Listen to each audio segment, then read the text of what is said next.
참 찬양이 아름답습니다. 주님의 은혜가 여러분과 함께 하시길 바랍니다. 우리 같이 한번 인사를 나눕니다. 주님의 은혜가 여러분에게 앞뒤 전후 좌우로 주님의 은혜가 여러분에게 주님의 은혜가 여러분과 함께 하시기를 바랍니다.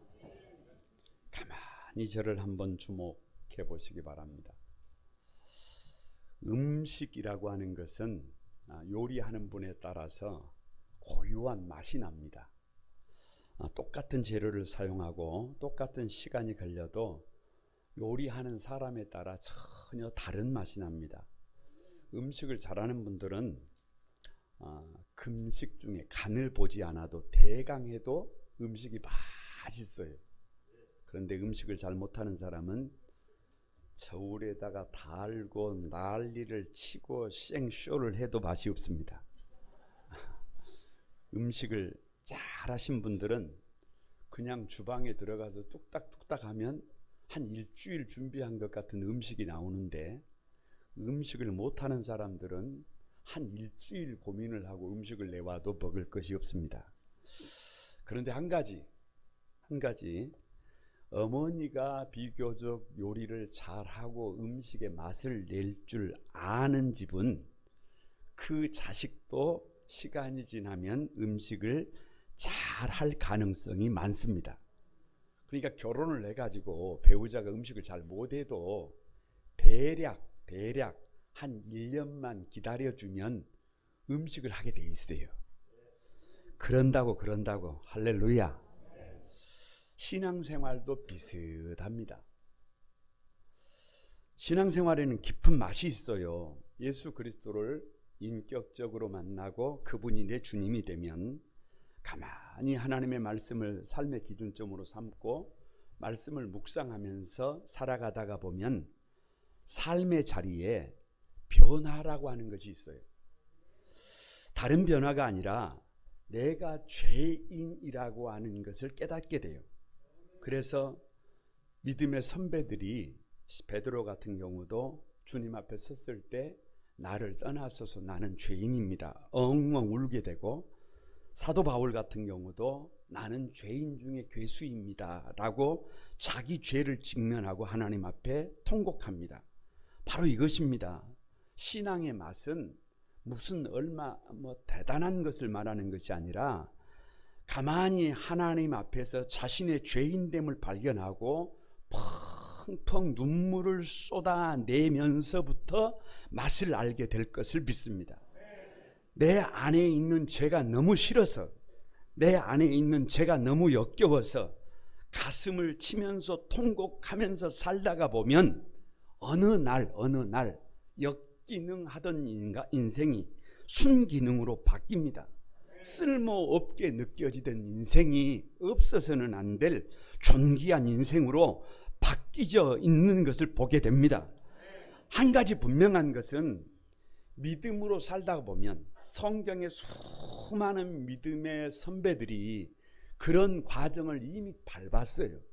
그렇기 때문에 저와 여러분도 가만히 믿음으로 달려가다가 보면 어제의 나와 오늘의 나와 내일의 나가 달라질 것을 믿습니다. 가슴을 한번 가만히 한번 봐보, 나를 한번 봐보는 거예요. 가만히 한번 봐보세요. 와, 내가 누군지 나도 모르게 바뀔 날이 온다 안 온다? 온다. 할렐루야. 그것이 팩트임을 믿습니다. 황홀한 구원 19번째, 다 같이 죄가 싫어지는 사람. 로마서 7장은 반복되는 죄 앞에서 어떻게 그것을 극복하는지를 율법의 역할을 통해서 조명하고 있어요. 그래서 지난주에는 후에마이 나는 누구인가, 내가 이렇게 가치없이 살아서는 안 되는 존재예요. 달라져야 해요. 그래서 과거에 나는 이렇게 매여 있었지만 오늘의 나는 이렇게 자유하고, 내일의 나는 눈으로 보지 못하고 귀로 듣지 못하고 마음으로 생각하지 못했던 새로운 나인 것을 지난 주간에 보았어요. 오늘은 누가 성도냐? 한 걸음 더 나가서 자신의 죄 때문에 우는 사람들입니다. 내가 죄인이라고 하는 사실을 발견하고 죄 때문에 통곡하는 사람이 세상에 그 어떤 것보다 죄가 싫어요. 싫어. 죄가 역겨워요. 죄는 그 모양이라도 버리고 싶어요. 그래서 누가 바뀌는 거예요. 그래서 내가 바뀌는 거예요. 그래서 내가 예수 그리스도 앞에 두 손을 들고 엎드리게 되는 줄로 믿습니다. 그래서 오늘 이 로마서 7장은 율법의 역할이에요. 율법의 역할이 도대체 뭐냐? 왜 죄가 싫어지느냐? 가만히 말씀 속에서 은혜를 누리시는 여러분이 되시길 바랍니다. 율법의 역할이 뭐냐? 왜 죄가 싫어지느냐? 첫 번째가 다 같이 죄를 깨닫게 된다. 여러분 7절 한번 보세요. 7절 다 같이 한번 읽습니다. 시작. 그런즉 우리가 무슨 말을 하리요? 율법이 죄냐? 그럴 수 없느니라. 율법으로 말미암지 않고는 내가 죄를 알지 못하였으니 곧 율법이 탐내지 말라 하지 아니하였더라면 내가 탐심을 알지 못하였으리라. 오늘 이렇게 기록하고 있어요. 율법으로 말미암지 않고는 내가 죄를 안다 모른다. 모른다. 율법이 없이는 내가 죄인인 것을 몰라요. 몰라. 내가 죄인인 것을 몰라. 그래서 오늘 예로 설명하고 있는 것이 율법이 탐내지 말라고 하지 아니하였다면 다른 사람의 것을 탐내면서 다른 사람들의 것을 도적질하면서 이웃의 배우자를 도둑질하면서 그것을 죄인지 안다 모른다. 세상 사람들 다 그렇게 사는데 내가 좀 그렇게 산다고 전혀 죄의식을 갖고 있지 않던 사람들도 율법에서 분명히 말하고 있기 때문에 아, 이것이 죄이구나 라고 깨닫게 되는 줄로 믿습니다. 그러니까 죄 없는 사람을 율법이 죄인 만드는 것이 아니에요. 그것이 아닙니다. 예를 들면 이런 거예요. 어떤 사람이 몸이 아파요. 자꾸 몸이 불편해요. 그래서 의사를 찾아갔는데 율법이라고 하는 의사를 만났어요. 의사가 가만히 혈액검사도 하고 엑스레이도 찍고 MRI도 찍고 검사를 하더니 당신은 암이요 이렇게 얘기를 한단 말입니다. 묻습니다. 이 의사에게 죄가 있어요? 이 병원에 죄가 있어요? 이 율법에 죄가 있어요? 오늘 그럴 수 없느니라. 율법에 죄가 없다는 거예요. 율법이 틀린 것이 아니다 그 말이에요. 율법이 문제가 아니라 누가 문제? 누가? 다 같이 내가 문제더라. 내가 문제더라. 그래서 율법의 역할이 뭐냐? 죄를 깨닫게 해 준다. 왜 내가 죄인인지 예전에는 몰랐단 말이에요. 왜 내가 문제가 있는지 몰랐어요. 왜 고통 속에서 내가 몸부림치는 삶을 살고 있는지를 내가 몰랐다니까요. 왜 죽을 수밖에 없는지, 왜 지옥을 오늘도 하나님이 주신 이 세상에서 왜 복을 누리지 못하고 지옥을 경험하고 있는지, 왜 가치 있는 삶을 살고 있는지, 왜 후회할 수밖에 없는 삶을 오늘도 반복하고 있는지, 왜 예수님 앞에 나와야 하는지 그걸 몰랐어요. 몰라. 그런데 하나님의 말씀을 가만히 보다 보니까 낱낱이 깨닫게 해주는 것이 율법의 역할임을 믿습니다. 왜 죄를 깨닫게 되느냐? 한 목사님이 이런 간증을 하시더라고요. 경찰서에서 출두 명령이 나왔어요. 왜냐? 성도님이 목사님을 고발했대요. 그래서 도대체 고발당할 일이 없는데 뭔 일일까 싶어서 경찰서를 갔더니 아니 그 성도가 목사님을 고발한 거예요. 그래서 내용을 가만히 보니까 내용인즉슨 이런 거예요. 교회 나온 지가 얼마 되지 않는 성도님이 가만히 주일날 설교를 듣다 보니까 저건 분명히 목사님이 우리 집에 도청장치를 하지 않았으면 저런 설교를 할 수가 없다. 목사님이 누구를 너무 잘 안다. 나를 너무 잘 알고 우리 가정사를 속속들이 알고 있는 거예요. 그래서 이것은 아무리 생각을 해봐도 목사님이 우리 집에 뭐를 한 것이다. 도청장치를 한 것이다. 웃자고 하는 말씀 같지만 여기에 뼈가 있어요. 그게 뭐냐? 하나님의 말씀 앞에 서면 말씀이 나를 알아요. 말씀이 나를 머리에서 발끝까지 이미 스캔했어요. 그래서 나의 앉고 일어섬을 알고 있습니다. 나의 속 중심을 알고 있어요. 나의 폐부를 이미 살피시고 있어요. 그래서 나보다 더 나를 잘 알고 있는 것이 하나님의 말씀임을 믿습니다. 그래서 부르는 노래가 말씀이 쉬워지면 인생이 쉬워지고, 말씀이 선명해지면 인생이 선명해지고, 말씀이 뜨거워지면 인생이 뜨거워진다. 말씀이 달콤해지면 인생이 달콤해진다. 여러분, 히브리서 4장 12절에 하나님의 말씀은 살았고 운동력이 있어 좌우의 날선 어떤 검보다 예리하여 혼과 관절과 골수를 찔러 쪼개기까지 하며 또 마음의 생각과 뜻을 감찰한다 라고 말씀하시잖아요. 2023년 춘계 대신방을 가만히 하고 있습니다. 무엇으로 하느냐? 송구 영신 예배 때 주신 말씀을 가지고 신방하고 있어요. 신방을 하기 전에 사무실에 앉아서 가만히 그 가정을 보고 주신 말씀을 보고 가만히 묵상을 하다가 보면 고백하는 것이 있어요. 아하, 하나님이 이 가정을 알고 계시구나. 하나님의 말씀이 살아있구나. 하나님의 말씀이 좌우의 날선 검보다 예리하구나. 하나님의 말씀이 우리의 혼과 관절과 골수를 찔러 쪼개고 있구나. 하나님의 말씀이 나의 마음과 생각과 뜻을 이미 감찰하고 계시구나 라고 고백하지 않을 수가 없습니다. 이게 팩트예요. 왜냐? 히브리서 4장 13절에 계속해서 이렇게 말합니다. 지으신 것이 하나도 그 앞에 나타나지 않음이 있다 없다? 없다. 다 나타난다. 다 나타난다. 우리의 결산을 받으실 이의 눈앞에 만물이 벌거벗은 것 같이 드러난다. 뭘로 결산한다고요? 근거가 뭐냐? 하나님의 말씀이에요. 하나님의 말씀을 가지고 똑바로 살았는지 똑바로 살지 못했는지 뭐가 문제인지 하나하나 결산을 하는데 눈앞에, 하나님의 눈앞에 만물이 벌거벗은 것 같이 우리의 삶이 드러난다. 드러나지 않는다. 드러난다. 왜 죄를 깨닫게 하느냐? 여러분 보세요. 캄캄한 밤이에요. 칠흑 같다고 그래요. 칠흑. 그러니까 검은색을 칠해버렸다는 말이 칠흑이에요. 그러니까 캄캄한 밤에는 이게 사람인지 이게 짐승인지 이게 나무인지 이게 돌인지 이게 옳은 것인지 이게 틀린 것인지 이게 선한 것인지 이게 나쁜 것인지 이게 죄인지 이게 똥인지 구별이 안 돼. 이 구별이 안 돼. 그런데 빛의 역할이 뭐예요? 빛의 역할이 율법이에요. 빛이 들어오면 지금까지는 이 사람을 짐승처럼 봤단 말이에요.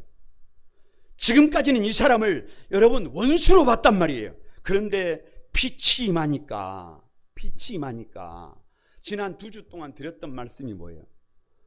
여러분 짐승이라고 생각했는데 원수라고 생각했는데 빛이 들어와서 보니까 우리 주님께서 이 사람의 모습을 입고 지금 누구 곁에 와 있더라는 거예요.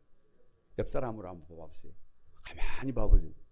누가 주님께서 누구의 옷을 입고 그 옆에 계신 분의 옷을 입고 지금 누구 곁에 와 있어요.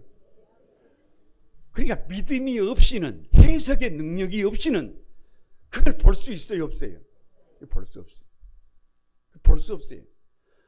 아부람 같은 세상이에요. 그런데 믿음이 없이는 그 세상을 아부람으로 못 본다니까요. 못 봐. 여러분 짐승으로 본다니까요. 원수로 본다니까요. 그런데 믿음을 가지면 이미 아부람이 아니라 아부람임을 믿습니다. 율법을 모를 때는 죄가 죄인지를 몰라요. 그런데 율법을 알고 나니까 율법이 문제가 아니라 누가 문제였어요? 내가 문제. 다윗이 우리아의 아내 밧세바와 간통을 했습니다. 그것을 숨기기 위해서 충신 우리아를 저 전쟁터에, 암몬과의 전쟁터에 선봉에 세웠습니다. 공격해서 한참 치열하게 싸우고 있는데 갑자기 군대를 빼버렸어요. 그러니까 선봉에 서 있던 누가? 충신 우리아는 장렬하게 최후를 맞이했습니다. 그리고 난 다음에 다윗은 우리아의 아내 밧세바를 궁궐로 불러들여서 자기 아내를 삼았어요. 그리고 희희낙낙거리고 살았어요. 행복하게 살았어요. 전혀 죄의식 없이 문제의식 없이 살았어요. 그런데 어느 날 나단 선지자가 다윗에게 와서 하나님의 말씀을 전합니다. 아버지로부터 외면당하던 너에게 기름을 부어 내가 왕으로 세웠다. 부족한 것이 있으면 이것도 주고 저것도 주고 더 주었을 것이다. 그런데 너의 충신 우리아를 암몬 자손의 칼로 죽이고 그 아내를 빼앗아 네 아내로 삼았다. 이것이 얼마나 큰 죄인지를 모르느냐. 이 우리아의 피가 이제부터 너의 집에 흐르게 될 것이다. 그러니까 나단 선지자가 다윗의 죄를 보게 만들어주니까 그때서야 다윗이 내가 여호와께 죄를 범하였나이다 라고 눈물로 침상을 띄웠어요. 여러분, 우리가 아무리 운다고 이게 뜹니까?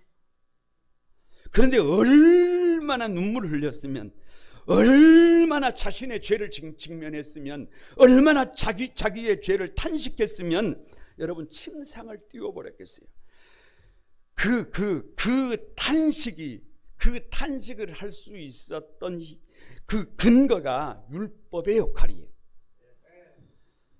그 율법이 누구를 다윗으로 하여금 돌아서게 한 줄로 믿습니다. 옆 사람을 한번 축복합니다. 율법에 비춰보면 나의 죄가 선명해진다. 나의 죄를 깨닫게 된다.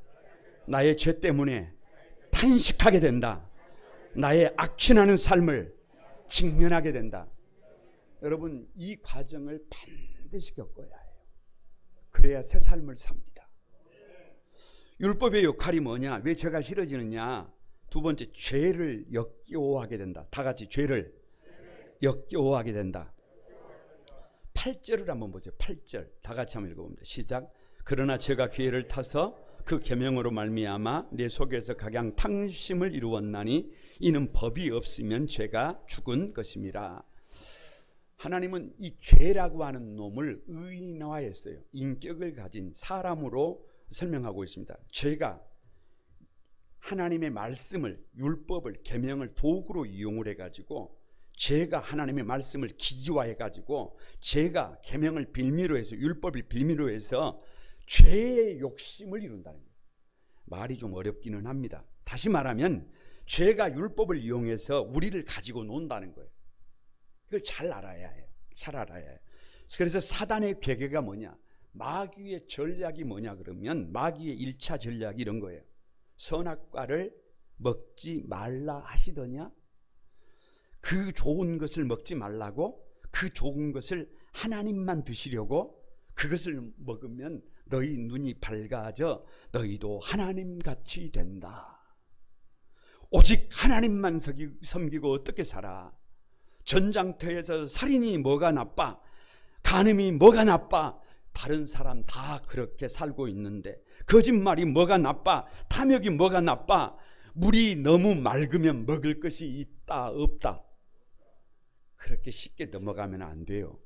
좋은 것이 좋은 거야. 너의 마음대로 해봐. 네 몸이 원하는 대로 살아봐. 세상은 짧다. 언제까지 그렇게 살 것인데 네가 원하는 세상을 살아. 더 이상 누구의 눈치도 보지 말고 네가 원하는 삶을 살아. 여러분, 어디에서 많이 들어본 소리 아니에요? 이것이 마귀의 1차 요구입니다. 그래서 선악과를 따먹어 버렸습니다. 왜요? 먹음직스럽잖아요. 왜요? 보암직하잖아요. 왜요? 탐스럽잖아요. 그래서 눈 떠보니까 선악과를 따먹어 버렸어요. 죄인이 되어버렸어요. 피눈물을 흘리고 있어요. 여러분, 사는 것이 아니에요. 지옥 같아요. 마귀의 2차 전략이 뭔 줄 아십니까? 그때부터 그것이 빌미가 됩니다. 너 같은 인간이 믿음으로 산다고, 너 같은 인간이 사람을 살린다고, 너 같은 인간이 구원을 받는다고, 어린 반푼어치도 없는 일이다. 포기해라. 그만둬라. 너는 안 돼. 너는 방법이 없어. 그냥 죽어. 그냥 되는 대로 살아. 그냥 운명을 탓하고 원망하면서 불평하면서 책임을 전가시키면서 그냥 죄의 종으로 살아. 그것이 너의 팔자다. 이게 누가 하는 말이에요? 마귀가 하는 말입니다. 율법을 가지고 우리의 삶을 난도질합니다.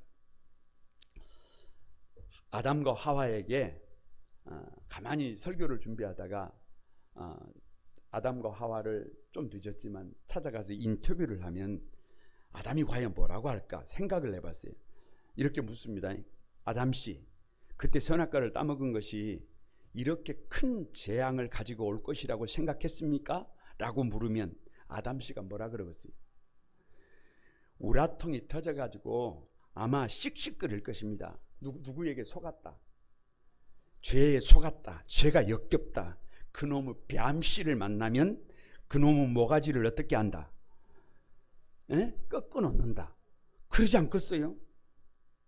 그러지 않겠어요? 여러분 그러지 않겠어요? 왜 죄를 역겨워하게 되느냐? 9절을 보세요. 9절을 보세요. 다 같이 한번 읽어봅니다. 시작. 전에 법을 깨닫지 못했을 때에는 내가 살았더니 계명의 이름에 죄가 살아나고 나는 죽었도다. 이것은 사도 바울의 간증이에요. 과거에 율법의 참된 의미를 깨닫기 전에 자기 자신이 하나님 앞에서 의롭게 여기며 살았다는 거예요. 그러니까 세상에서 가장 흠이 없는 사람이 누구라고 생각했어요? 나라고 생각했어요. 세상에서 가장 멋진 사람이 누구라고 생각했어요? 나라고 생각했어요. 사도 바울이 얘기해요. 자기가 최고라고 생각했습니다. 그래서 빌립보서 3장 6절을 보면 열심으로는 교회를 핍박하고 율법의 의로는 흠이 없는 자라고 생각을 했어요. 그러니까 아무리 생각을 하고 또 생각을 해도 세상에 누구 같은 사람이 없어요. 나 같은 사람이 없어요. 내가 최고예요. 내가 최고. 나보다 뛰어난 사람이 없어요. 나처럼 율법을 잘 지킨 사람이 없어요. 생각하고 또 생각해도 다 같이 나는 완벽남이다. 나는 완벽 그 자체. 누가 생각하는 거예요? 사울이 그렇게 생각했다 그 말이에요. 그래서 율법을 지키지 않는 사람들을 가치 없는 사람으로 여겼어요. 더러운 사람으로 여겼어요. 그래서 살아야 될 이유가 없는 사람들이라고 생각했어요. 그래서 스데반을 돌로 쳐 죽였어요. 살인자로 살았어요. 살인자로. 그래서 10절에 이렇게 말합니다. 10절 다 같이 한번. 생명에 이르게 할 그 계명이 내게 되어하여 도리어 사망에 이르게 하는 것이 되었도다. 왜요? 왜? 죄가 율법을 가지고 장난질을 친다니까요. 죄가 율법을 가지고 자꾸만 우리를 사망으로 몰아간다니까요. 보세요. 율법을 잘 지켰던 사울 같은 사람에게는 내가 최고다, 내가 최고, 내가 완벽남이다 라고 교만하게 만들어가지고 그렇게 살지 못하는 사람을 짐승으로 여긴다니까요. 그러니까 그사람은 율법을 지키고 있는 것 같지만 괴물이에요. 괴물. 아주 괴물이 돼버린 겁니다. 근데 율법을 지키지 못한 사람들에게는 율법을 못 지켰잖아요. 그러니까 죄가 하는 말이 너는 안 된다. 너는 네 같은 게 무슨 율법을 지킨다고 그 버린 반푼어치도 없는 삶을 그만 살고 불가능해. 포기해. 너는 방법 없어. 너는 그냥 죽어. 이렇게 한다니까요. 그래서 마귀가 율법을 가지고 하나님의 말씀을 가지고 누구를 공격한다니까요.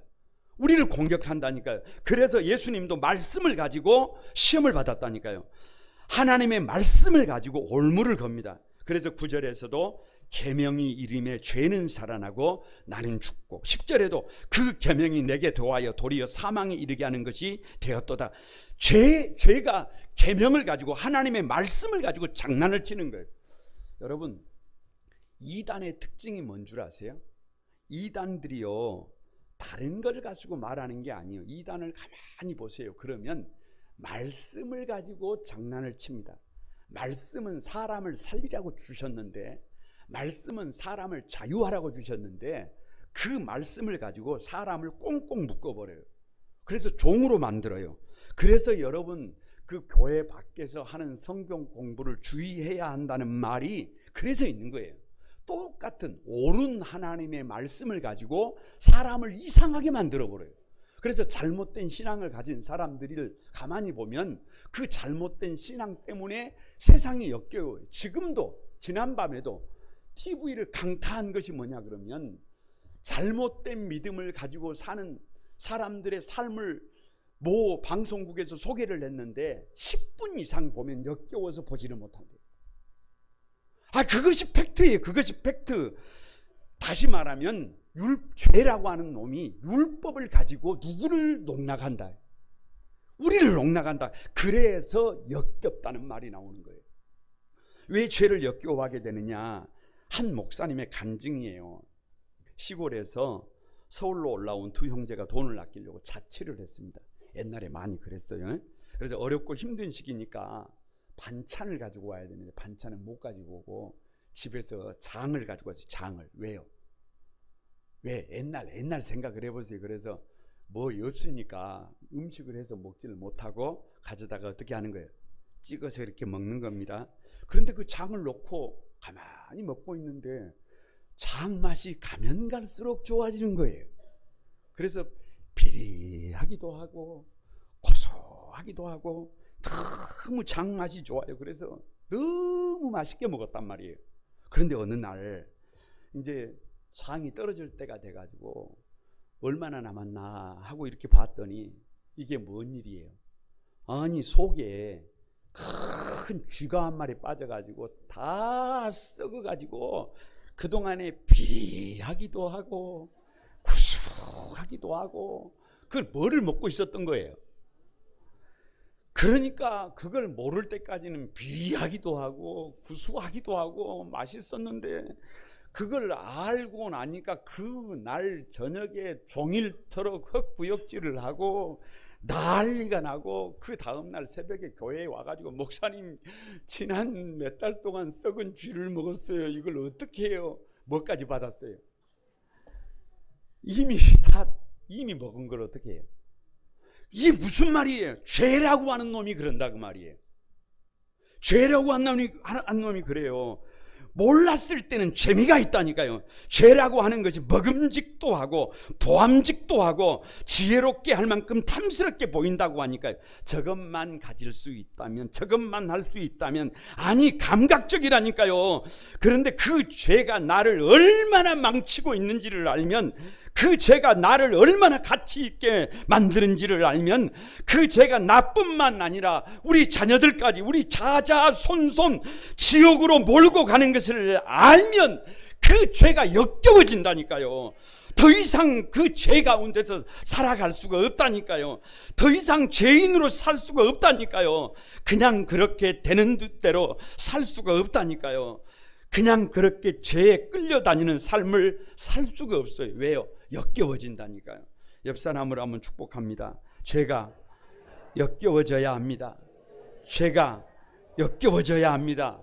죄가 그 모양도 싫어져야 합니다. 여러분 반드시 그런 과정을 겪어야 합니다. 율법의 역할이 뭐냐? 왜 죄가 싫어지느냐? 세 번째가 다 같이 은혜를 바라보게 된다. 12절을 한번 보세요. 12절 다 같이 한번 읽어봅니다. 시작. 이로 보건대 율법도 거룩하며 계명도 거룩하며 의로우며 선하도다. 아무리 생각을 하고 또 생각을 해도 율법도 계명도 온전합니다. 퍼펙트합니다. 누가 부족할 뿐이에요? 내가 부족할 뿐이에요.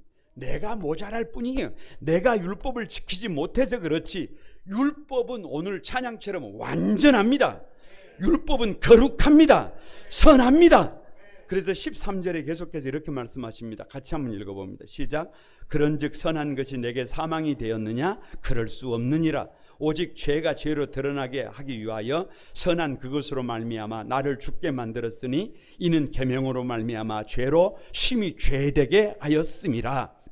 여러분 제가 지금부터 물으면 무조건 그렇지 않습니다. 뭐라고요? 짠 거예요. 짠 거. 그렇지 않습니다. 물으면 그렇게 대답하는 겁니다. 하나님의 율법이 잘못된 것입니까? 하나님의 율법이 우리를 고장나게 만듭니까? 하나님의 말씀이 우리를 죽게 만듭니까? 하나님의 말씀이 우리를 가치 없는 존재로 전락시킵니까? 아니라니까요. 그게 아니라니까요. 그게 절대로 아니에요. 하나님의 말씀을 통해서 율법을 통해서 우리의 죄를 보게 하려는 것입니다.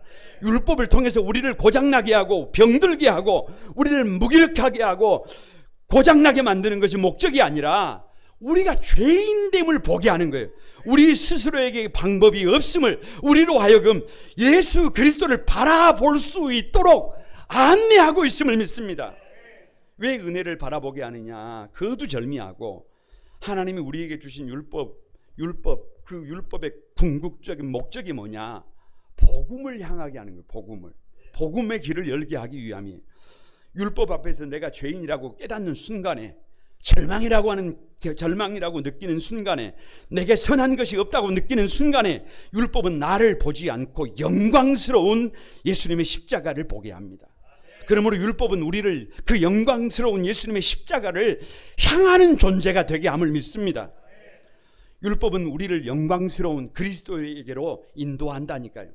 만일 율법 앞에서 죄를 깨닫지 못했다면, 나의 악취나는 삶을 보지 못했다면, 나의 역겨운 삶을 직면하지 못했다면 우리는 여러분 여전히 삶을 바꿀 생각조차 하지 못하고 있을 것입니다.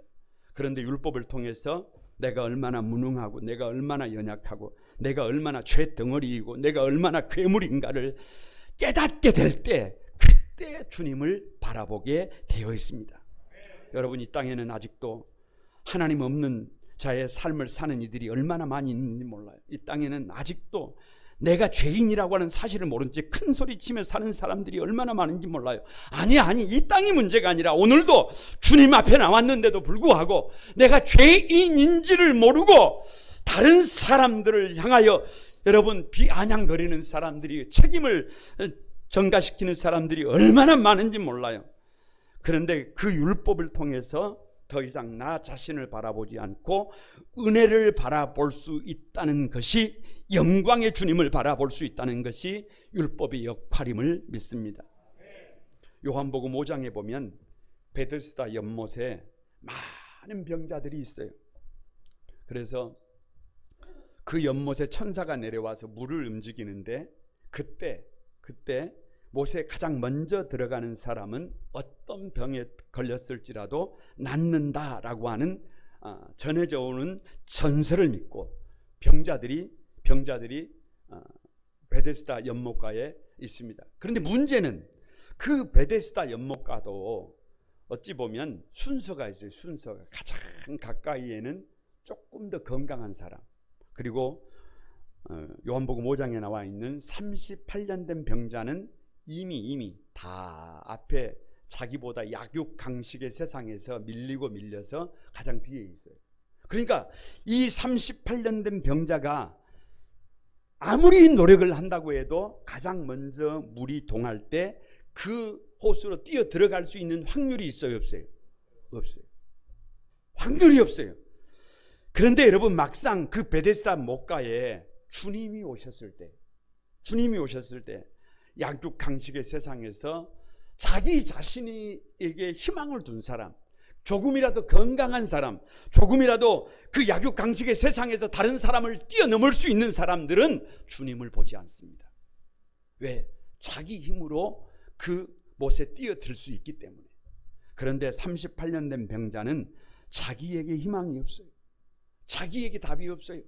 그래서 그 못가에 주님이 오셨을 때 38년 된 병자는 주님을 보게 됩니다. 주님께서 묻습니다. 네가 원하는 것이 뭐냐? 낫고 싶습니다. 네 자리를 들고 일어나 걸어가라. 그는 고침을 받았습니다. 꼭 기억해야 합니다. 연못물에 제일 먼저 들어가서 병을 나으려고 한 병자들은 자신이 잘하는 것에 기대를 걸고 있어요. 예수님이 아니라 자기 자신이에요. 율법을 잘 지켜서 의롭게 되려고 하는 것과 같습니다. 그들이 거기 사로잡혀서 자신들의 병을 얼마든지 고칠 수 있는 예수님이 가까이 오셨는데도 불구하고 관심을 두지 못합니다. 바라보지 않습니다. 그래서 죽어갑니다. 그런데 희망이 없는 사람이 있어요. 도무지 자기 자신에게 희망의 근거를 줄 수 없는 사람이 있어요. 그 사람은 38년 된 병자예요. 그 사람은 자기에게 희망을 두지 않고 예수님에게 희망을 두었습니다. 그래서 그는 거침없이 일어나서 자기 자리를 들고 걸어간 줄로 믿습니다. 여러분, 옆 사람을 한번 축복합니다. 율법은 우리로 예수님을 바라보게 한다. 십자가를 바라보게 한다. 나 자신을 바라보는 것이 아니라 우리 주님을 바라보게 하는 줄로 믿습니다. 말씀을 마칩니다. 믿음으로 살면서 늘 작정하는 거예요. 다시는 죄를 짓지 않겠다. 다시는 반복되는 죄를 짓지 않겠다. 결단하고 다짐하지만 어느 날 눈 떠보면 다시 무기력하게 그 죄를 반복하고 있는 삶을 살고 계시지는 않습니까? 왜 로마서 7장이 있느냐? 율법의 역할이 뭐냐? 나의 죄를 직면하게 하는 거예요. 나의 죄를 보게 하는 거예요. 그리고 그 죄를 역겨워서 그 죄로부터 등을 돌리게 만드는 겁니다. 그리고 더 이상 나를 기대하는 것이 아니라 주님을 바라보고 주님의 십자가 앞으로 우리를 이끌어가는 것이 율법의 역할임을 믿습니다. 이 아름다운 믿음의 주인공들이 여러분이 되셔서 죄와 결별하고 역기능 인생이 아니라 순기능 인생으로 승리하는 믿음의 주역들이 여러분이 되기를 주님의 이름으로 축복합니다.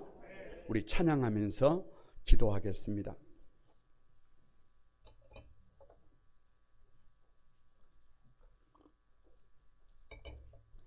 이제는 내가 없고 오직 예수님만. 이 찬양 같이 드립니다.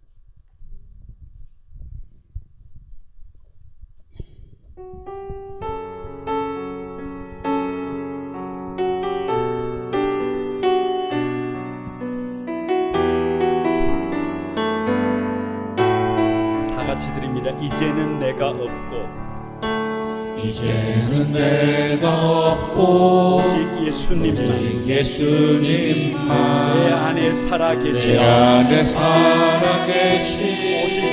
오직 예수님만 찬양하며 살리라 예배하며 살리라 내 안에 계신 오직 예수님만 오른손 주님은 나의 아버지 주님은 나의 아버지 내 상한 영혼 만지시고 주님은 나의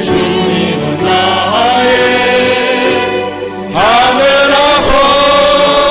아버지 나의 모든 것 주님께 맡기리 이제는 내가 주님과 함께 이제는 내가 주님과 함께 십자가 위에 죽었으니 이제는 내가 산 것 아니요 내 안에 주님이 사신 것이라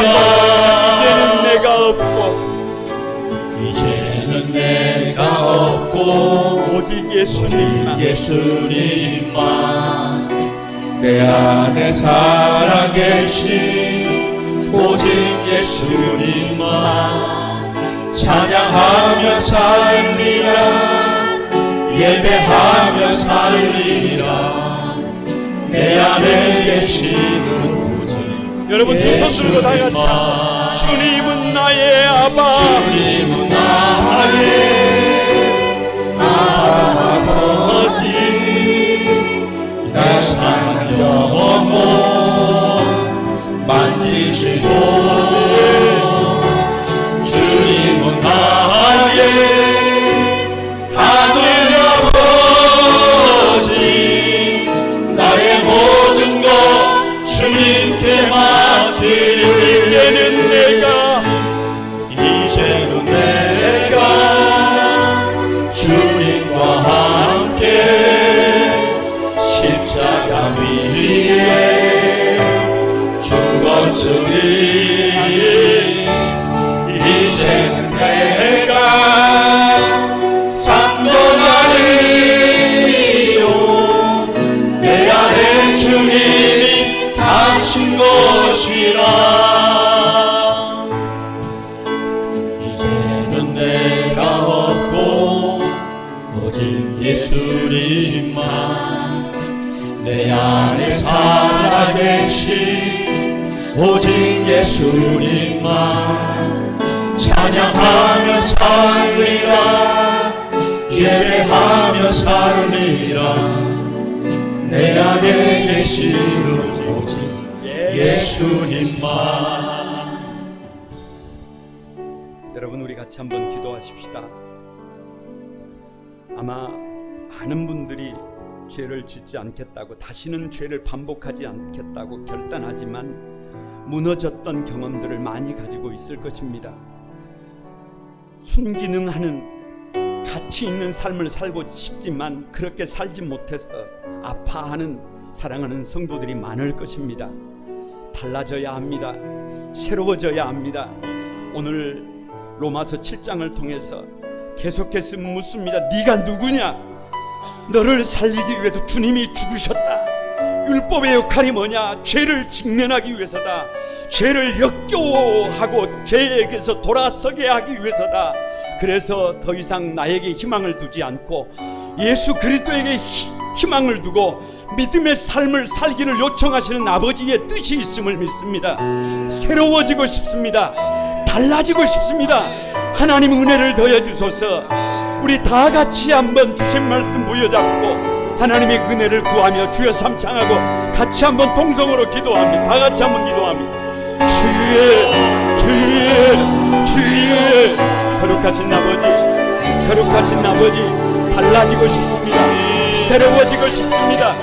아버지, 그냥 그렇게 살아갈 수 없습니다. 하나님 아버지, 생각만 해도 제가 역겨워지는, 하나님 아버지, 달라지는 삶의 주인공이 되고 싶습니다.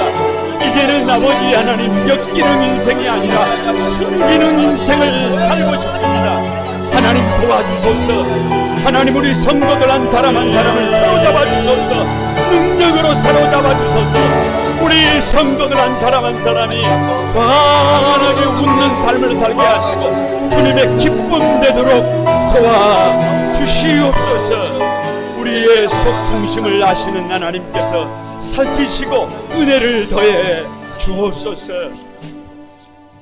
거룩하신 주님, 음식에 고유한 맛이 있는 것처럼 신앙생활에는 깊은 맛이 있음을 압니다. 우리 사랑하는 한소망의 가족들이 자신의 죄를 직면하고 그 죄가 너무 역겨워 삶의 방향을 거침없이 바꾸는 믿음의 주인공들이 되도록 도와주시옵소서. 그래서 다른 삶을 살고 싶습니다. 주님이 원하시는 삶을 살아보고 싶습니다. 주님의 기쁨이 되는 삶을 살아보고 싶습니다. 얼마 남지 않는 시간, 사랑하는 가족들과 사랑하는 이웃과 성도들과 함께 이 기쁜 삶의 주인공으로 하나님 살아가도록 성도들 한 사람 한 사람을 마음껏 축복해 주옵소서. 주님께서 약속해 주신 것처럼 구하는 것이나 생각하는 것에 더 넘치도록 은혜 주신다고 약속해 주셨사오니 하나님, 이 시간 가만히 기도하며 결단하는 당신의 백성들을 마음껏 축복해 주시고 선한 길 바른 길로 인도해 주옵소서. 예수님의 이름으로 기도드리옵나이다. 아멘.